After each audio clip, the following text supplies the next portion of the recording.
Stand on a quiet Suffolk cliff, and you are looking at open water where a city the size of medieval London used to stand. Ships, wealth, 8 churches, all of it. The North Sea swallowed the lot, one street at a time. Today, what survives is a village of 183 people, a pub and some very expensive crumbling cliff. And the strangest part is where every last stone ended up. The sea started at the harbor, quietly gnawing the wharves before anyone thought to panic. This was Dunwich, capital of the Kingdom of the East Angles, a town the Domesday Book of 1086 clocked at 3 churches and about 3,000 souls. A genuine city running the whole region.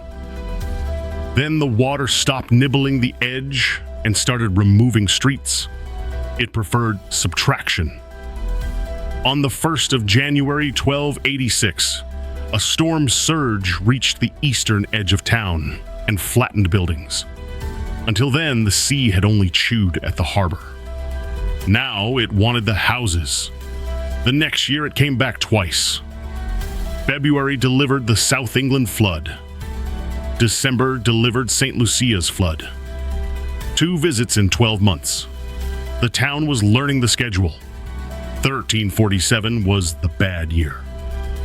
In a single storm, the sea dragged some 400 houses off the map. Not flooded, not damaged, removed. An entire district gone in an afternoon, while everyone else stood on slightly higher ground and hoped the water was full. It was not.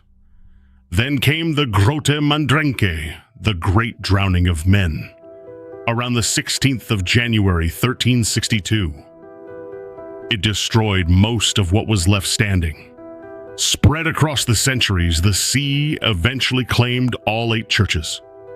Every last one dragged off the cliff and swallowed whole.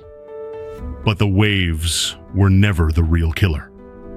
The thing that doomed Dunwich was quieter, and it had nothing to do with storms. Here is the part nobody guesses. Coastal currents shoved the mouth of the River Dunwich 2.5 miles north to Walberswick. Without a river port has no purpose, so the sea defenses were left to rot. The town was quietly dying, but it absolutely refused to stop voting. A half-drowned ghost of a village kept sending 2 members to Parliament, right up until 1832. One of Britain's most notorious rotten boroughs. The town hall itself slid into the sea, so the corporation crammed into a cottage that still stands today. A vanishing town with 2 MPs and 1 stubborn church still gripping the cliff edge. That church was All Saints, without a rector since 1755 and long abandoned. Between 1904 and 1919, it peeled off the cliff piece by piece, like a very slow demolition nobody ordered. The last great section of the tower crashed into the waves on the 12th of November 1919. But the tower did not simply disappear. Divers know exactly where it came to rest. Local legend says that on certain tides, you can still hear the drowned church bells ringing beneath the water. The reality is better. Sonar and divers have now mapped the entire sunken town, the largest medieval underwater site in Europe. They pulled up stones with lime mortar still clinging to them, and that mortar matched almost perfectly the mortar of the medieval churches still standing on the coast today.